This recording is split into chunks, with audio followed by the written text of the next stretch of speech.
बिस्मिल्लाहिर्रहमानिर्रहीम।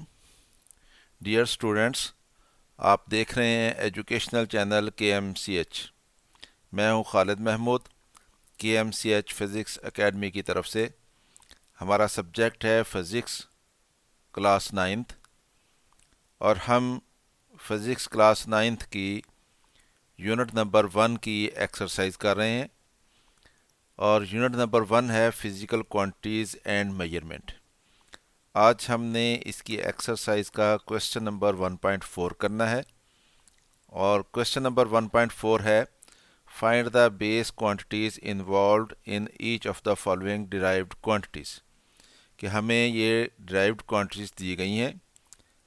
Number A पे speed, number B पे वॉल्यूम, नंबर सी पे फोर्स, और नंबर डी पे वर्क।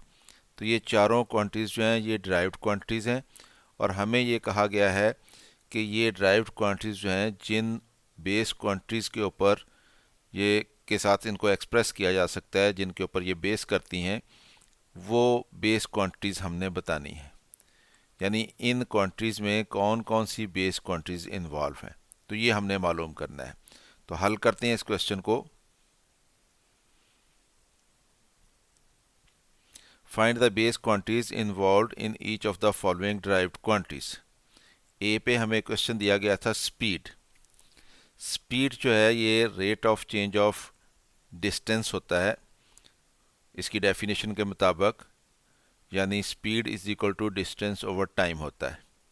डिस्टेंस जो है ये लेंथ होती है, यानी डिस्टेंस को उसी तरह से मेजर करते हैं जैसे लेंथ को मेजर करते हैं। तो डिस्टेंस का यूनिट लेंथ का यूनिट होता है, तो इसलिए ये लेंथ कहलाएगी।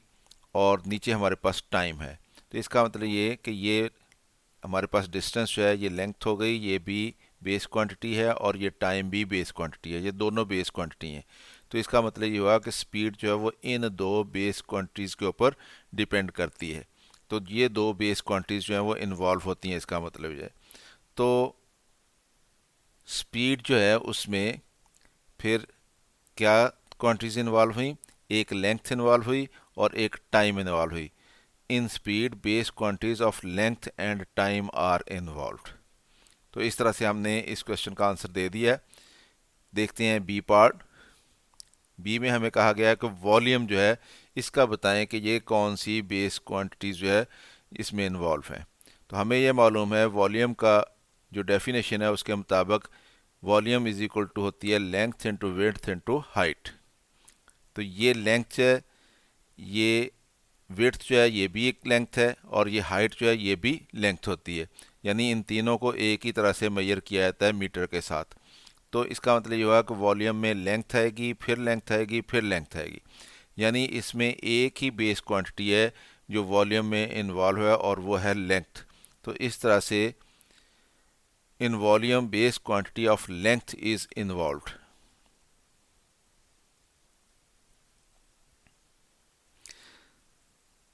सी पे हमें कहा गया था फोर्स बताएं कि किन बेस क्वांटिटी के ऊपर ये इसमें कौन कौन सी बेस क्वांटिटीज इन्वॉल्व हैं।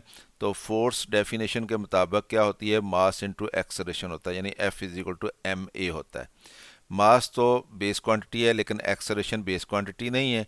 तो एक्सेलरेशन क्या होता है, ये वेलोसिटी ओवर टाइम होता है। तो ये टाइम बेस क्वांटिटी है, लेकिन वेलोसिटी बेस क्वांटिटी नहीं है। तो वेलोसिटी क्या होती है, ये डिस्प्लेसमेंट ओवर टाइम होता है। तो डिस्प्लेसमेंट ओवर टाइम आ गया, तो ये हमारे पास आ जाएगा मास into displacement over time into time. अब ये मास भी बेस क्वांटिटी है, डिस्प्लेसमेंट ये लेंथ होती है, ये भी बेस क्वांटिटी है, टाइम भी बेस क्वांटिटी है, और ये टाइम भी बेस क्वांटिटी है। तो ये सारी बेस क्वांटिटीज आ गई। तो इसका मतलब ये है कि फोर्स जो है वो किन किन बेस क्वांटिटीज पे, कौन कौन सी बेस क्वांटिटीज इसमें इन्वॉल्व है। एक मास इन्वॉल्व है, एक लेंथ इन्वॉल्व है, और एक ये टाइम इन्वॉल्व है। तो इस तरह से फोर्स में जो क्वांटिटीज इन्वॉल्व हैं बेस क्वांटिटीज, वो इस तरह से होंगी। In force base quantities of mass, length and time are involved. तो इस तरह से हमने ये मालूम कर लिया कि फोर्स में कौन कौन सी बेस क्वांटिटीज इन्वॉल्व हैं। अब आते हैं क्वेश्चन डी पे, और डी में हमें ये कहा गया था कि वर्क का बताएं कि वर्क जो है इसमें कौन कौन सी बेस क्वांटिटीज आती हैं। तो वर्क का फॉर्मूला हमारे पास है work is equal to force, और फोर्स ही की डायरेक्शन में जो डिस्प्लेसमेंट होता है उन दोनों का प्रोडक्ट होता है वर्क, यानी फोर्स इनटू डिस्प्लेसमेंट। तो डिस्प्लेसमेंट तो बेस क्वांटिटी है, यानी लेंथ है ये, लेकिन फोर्स बेस क्वांटिटी नहीं है। तो फोर्स का फिर हम लिखेंगे कि फोर्स क्या होती है, मास इनटू एक्सेलरेशन होता है। मास बेस क्वांटिटी है, ये डिस्प्लेसमेंट भी बेस क्वांटिटी है, ये एक्सेलरेशन बेस क्वांटिटी नहीं है। तो एक्सेलरेशन को फिर हम लिखेंगे, ये क्या होता है, वेलोसिटी ओवर टाइम होता है। तो टाइम बेस क्वांटिटी है लेकिन वेलोसिटी बेस क्वांटिटी नहीं है। तो वेलोसिटी को फिर हम लिखेंगे क्या होता है, डिस्प्लेसमेंट ओवर टाइम होता है। तो अब ये सारी बेस क्वांटिटीज बन गई हैं, मास भी बेस है, डिस्प्लेसमेंट भी बेस है, ये टाइम भी बेस है, ये टाइम भी बेस क्वांटिटी है, ये डिस्प्लेसमेंट भी बेस क्वांटिटी है। तो हमारे पास इस तरह से आ जाएगा, work is equal to mass into displacement over time into displacement. तो ये कौन कौन सी फिर बेस क्वांटिटीज इसमें इन्वॉल्व हुई, मास इन्वॉल्व है, ये लेंथ इन्वॉल्व है, ये भी लेंथ है, लेंथ इन्वॉल्व है, ये टाइम है, ये टाइम है, तो टाइम इन्वॉल्व है। यानी इसमें तीनों क्वांटिटीज बेस जो हैं, मास, लेंथ और टाइम, ये तीनों इन्वॉल्व हैं वर्क में। तो इसका मतलब ये हुआ, in work base quantities of mass, length and time are involve.